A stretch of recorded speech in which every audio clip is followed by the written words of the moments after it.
Let me tell you a funny story about my first experience running a business and being in sales. So it goes back to when I was in third grade.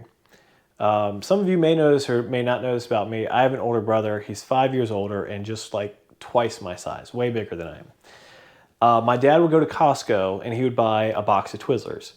It was 100 individually wrapped Twizzlers. Dad made a rule so we didn't eat them too fast that you could only have 5 a day. Well, my brother wanted more than 5, so he'd bully me and try to get some of mine. So I started taking mine with me to school in the morning where he couldn't get to them because he was in a different school than me. So while in school, I have my 5. We have a break or recess or whatever it was between classes where I would pull them out and I would start eating them. Well, a kid next to me saw me and said, "Hey, do you have any more?" And I had one, so I gave it to him. And then the next day I came in and now I had 2 or 3 kids that were like, "Hey, I heard you had a Twizzler, like, can I have one?" Well, I didn't want to give all my Twizzlers away. So I said, "Well, I'm going to eat 3, but I got these 2." So I had more people wanting them than what I had to offer, or what I was willing to give away for free. So one of the kids said, "Well, I'll give you a nickel for it." And the other one said, "I'll give you a dime." The other one said, "I'll give you a quarter." I said, "Okay, whoever gives me a quarter can have it." So I started selling these things for a quarter. And realizing that I had a lot more people that wanted to buy them than the 2 that I was giving away, I started saying, "Okay, I'll only eat 2, but I'll sell 3." And then I was like, "Okay, I'm disappointing a lot of people because they can't buy them." So then it just got to the point where I wasn't eating any, I was just selling all 5. That whole box cost about $5 at the time. So yeah, this is a while ago. So I gave the money to my dad and I said, "Hey, here's $5. When you go to the store, buy me my own box of Twizzlers." So he did.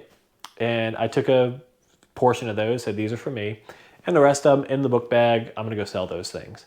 So every day, same time, kids go, "What do you got?" I'd start selling these things for a quarter a piece, made more money, went back to dad, I reinvested and said, "Hey, get me some Twizzlers, some Fireballs, some gum, some this." I had like 4 or 5 candies in my book bag, these big, massive Costco things.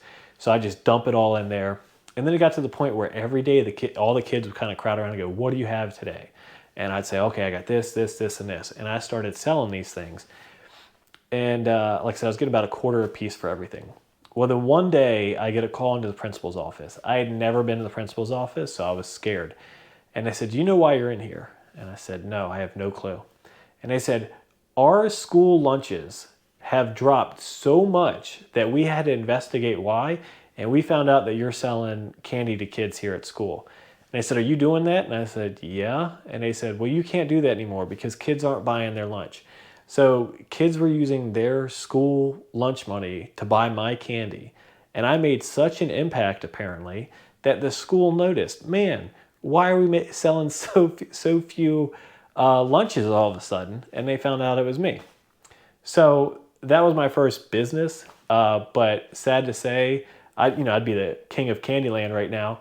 But the school shut me down. They said, "Hey, you can't do that anymore." So yeah, kids needed to buy their stuff. They didn't buy my stuff, and I'm out of business. But that's my first experience running a business, investing, and learning how sales work, learning how to get the products that the people want, and making the money off of it. And that kind of translates into what I do now as a realtor and a real estate investor. I do the same thing, but kind of with houses.